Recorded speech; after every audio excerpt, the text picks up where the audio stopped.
C'est un droit, mais le contexte et le moment ne justifient pas cette façon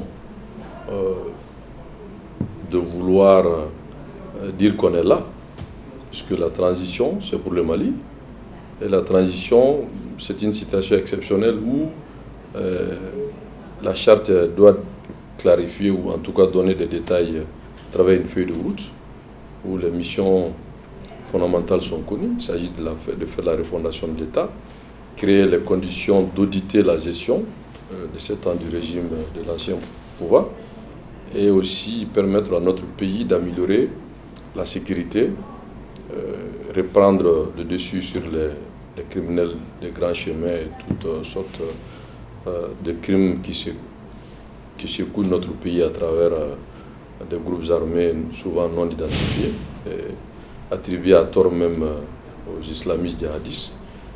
Et parce que le djihad n'est pas synonyme de violence. Tout musulman fait du djihad. Le djihad veut dire en arabe le bien, faire du bien, faire la promotion du bien, se remettre perpétuellement en cause, n'a rien à voir avec le terrorisme, quoi qu'il en soit les définitions. Toute personne ou groupe armé qui prennent des armes contre l'État malien, contre les forces de défense, nous condamnons.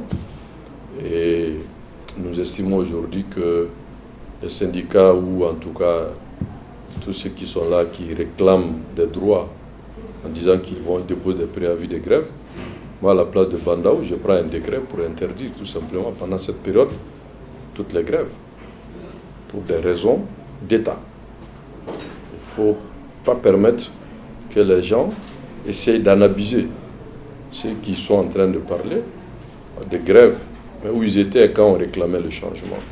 Ce changement a pour objectif créer les conditions d'une bonne gestion qui permet, y compris ceux qui déposent des préavis de grève, de rentrer dans leurs droits. Mais s'il y a cette façon que je qualifie d'excessive de préavis de grève, on doit se poser la question, quelle est la volonté qui est derrière?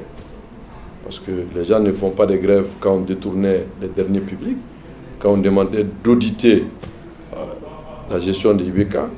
Les gens ne font pas de grève quand il y a eu détournement de l'argent de programmation militaire.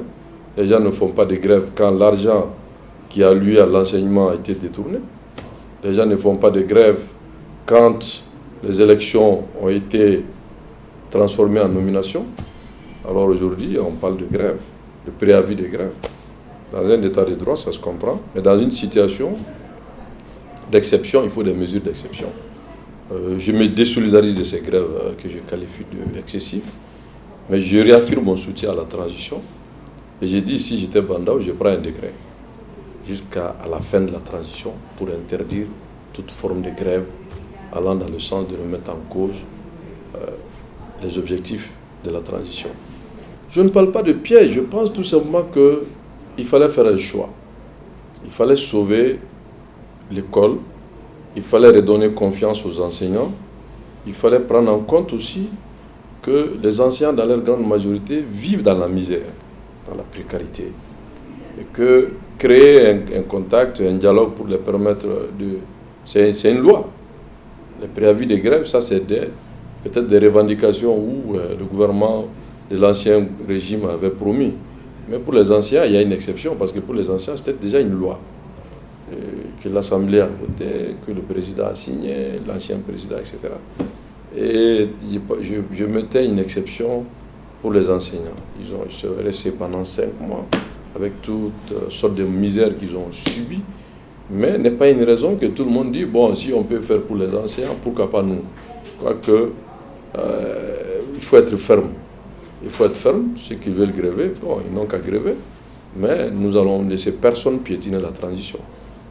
Mais conformément à la volonté du peuple qui s'est battu pour le changement, et le CNT doit représenter cette inclusivité positive, contrairement à certains qui pensent qu'il faut leur donner 30 places et puis la présidence. Nous avons un choix, nous avons un candidat que nous allons soutenir.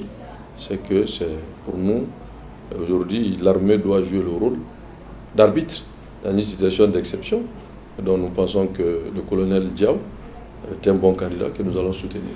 Pour défendre l'armée, soutenir l'armée, c'est un devoir patriotique. Maintenant, chercher à en faire une sensation ou bien de l'agitation, ou alors chercher à apparaître politiquement, je me dis dans une situation où l'armée se bat au quotidien pour assurer la sécurité des biens et des personnes, il me semble que ce n'est pas très compréhensible, voire un problème même au-delà. Ça remet en cause même, est-ce que derrière, il n'y a pas de la manipulation politique? Sinon, aujourd'hui, tout le monde doit défendre les forces armées de sécurité pour qu'ils puissent prendre le dessus sur des ennemis et les criminels. Mais je comprends, tout ça, c'est un plan pour essayer de saboter la transition, et nous soutenons la transition.